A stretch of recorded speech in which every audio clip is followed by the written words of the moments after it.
Song or not, I just want it done. You want us to spare this traitor, after all the blood that's been spilled to bring him down? Thousands of brave soldiers threw their lives against this man's ambitions. If Ulfric breathes, their souls will never find solace. But I assume you're suggesting this for a reason, Legate. I'm listening.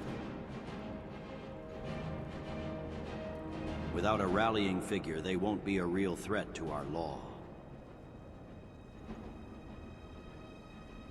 Even if I were to entertain such a preposterous thought, will he? The man sees the Empire as the worst blight to his land rather than the protector it really is. If he's even half the proud Nord that he says he is, he'd take his own life before ever donning our color again. What is there to surrender? You've slaughtered my armies, laid waste to my city. But these aren't enough to the Empire, are they?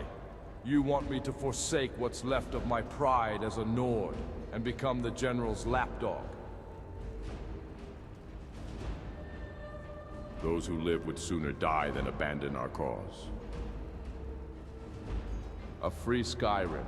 No more foreign oppression. Rid of Aldmeri yoke. A chance you've just smothered today. It is, but will it? Your noble houses, bureaucrats, all grown fat from Aldmeri gold.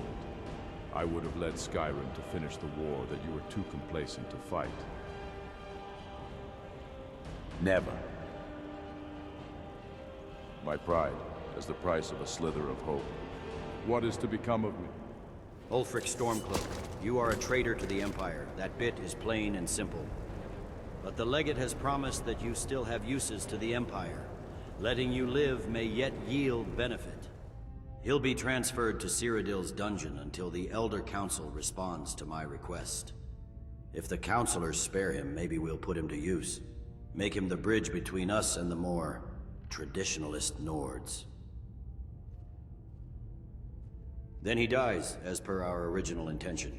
His followers' support would have been useful, but stopping his rebellion and restoring order, those were always the goals. It seems Ulfric Stormcloak has escaped death once again. The Council spared his life and agreed to put him to work.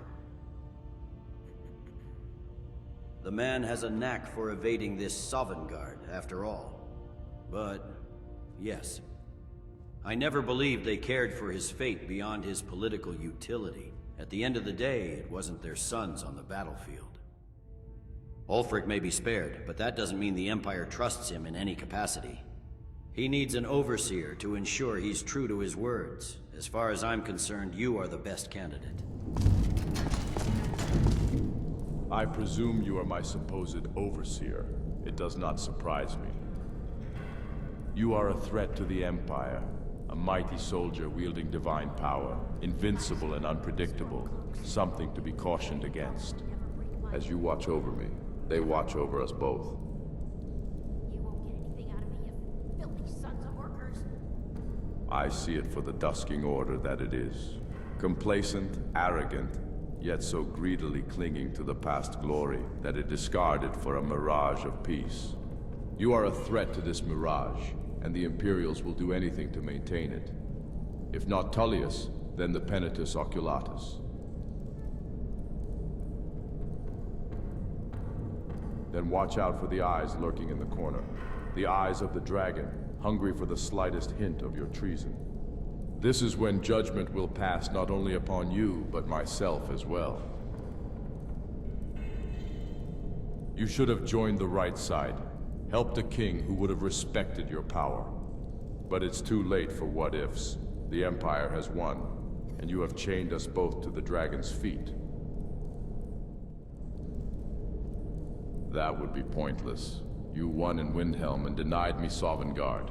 Any hope for a free Skyrim had been smothered in that battle. And yet, without my army, you are now Skyrim's last chance to survive the Aldmeri onslaught. If Skyrim cannot be free, then at least I'll help ensure its existence. Filthy sons of workers. As you say. The day I stop praying to the God of men will be the day I die indeed. Out of necessity, not of faith. My friend, do you think they don't already know my faith, or that they need more reason to hunt me?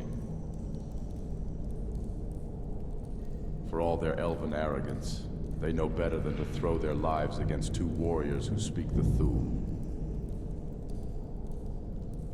I don't require an Imperial General's permission to pray to my own god.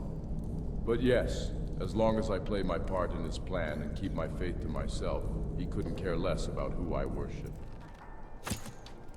The Vici hold the Empire's lifeblood through control of resources and trade routes, and few hold more sway in their dynasty than Vittoria. I don't see how her death will draw Titus Mede to our frozen homeland, but it will be a tumor removed indeed. The Great War crippled the Empire, but it was the noble house's scramble for power that poisoned the wound.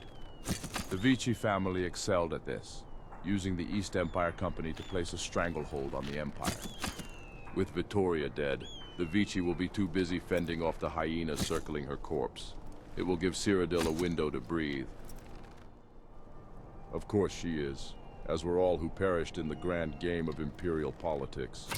As she played the game also played her, and now you become her judge.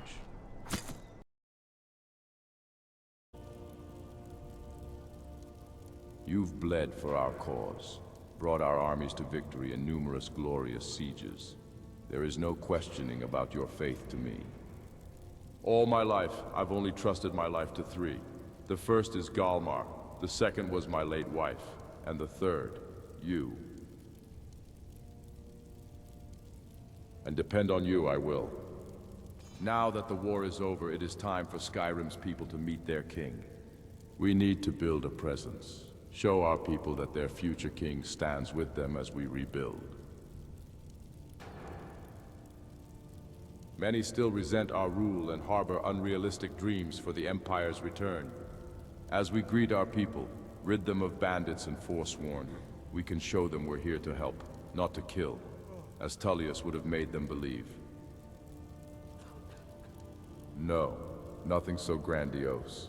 It will only distance myself from my people. We don't want them to see us as conquerors, but as their fellow children of Skyrim.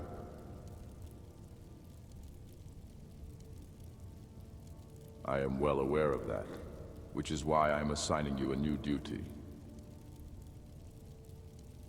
I want you to become my personal guard and guide. Come with me to tour in our newly won kingdom. You are an unstoppable fighter, and you have traversed this land more than any Nord can claim. I can hardly think of a better warrior for this role. No, the honor is mine, Stormblade. Let's go when you are ready, for I much long to see to my people's needs. Demolishing their embassy now will yield little benefit, if at all. For all of Alinor's atrocities, its embassy houses diplomats, on paper at least. And in the eyes of the world, their safety is our responsibility. What separates man from beast is our code of honor. It's a standard we're expected to uphold, even against monsters like the eagle. But make no mistake, the Thalmor are mankind's greatest foe. Should their justiciars dare leave their safe confines, Skyrim will answer in kind. A Thalmor scum stains Winterhold with his feet, and the Jarl even permits this. Perhaps I ought to have a long talk with him. Then I will make my judgment. Independent or not, the college stands on Skyrim's soil and must follow Skyrim's law. I will tolerate no faction to use its supposed independence to open the back door for Altmerry spies. Good. Let us go to the Jarl's longhouse then. I will hear what the man has to say. Korir, I see you've grown comfortable since the war. My lord, it's an honor to receive you. Such honor you've graced me with that I even met a Thalmor wretch in your hold. Explain yourself. Why did you allow the Altmerry spy into your own hold, after all the blood we spilled to cast them out? My reasons are my own. I don't expect you to understand, my lord. But please let me handle it myself. That's no explanation, Korir. But let none say I am not without patience. Deal with the Thalmor, or I will deal with him. Thank you, Ulfric. I will not disappoint. Korir is a coward who'd stand up to no mage nor elf. He is Jarl because of his lineage, nothing more. If he can't act like a Nord, then we'll save his hold for him. Useful or not, the legacy of ancient kings flow in his veins. In Skyrim, honor and steel carry weight, but so do blood and name. I understand you wish to remain in the college's good graces. Their enchantments and spells will also prove useful in Skyrim's rebuild.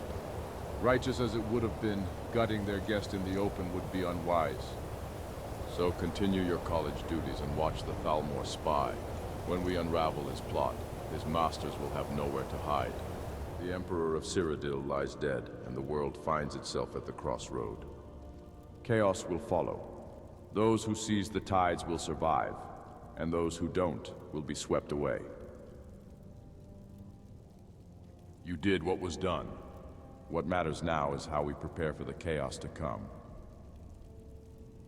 While the Empire mourns, opportunists are already moving to seize power.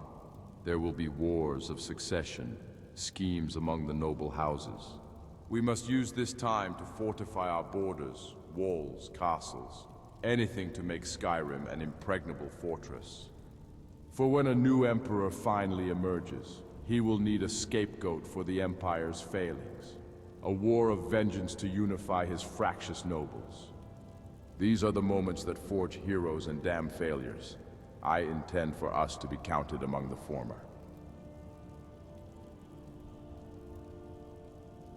And how far do we march?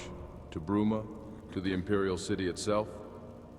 Every step south stretches our supply lines and bleeds our strength. We would be fighting in the heart of their land, surrounded by Imperials. No, let them remember why the legions never tamed the North. We will meet them at the passes, and we will break them. But let tomorrow's war be tomorrow's yet. Today we focus on our homeland, this beautiful realm of snow and mountains.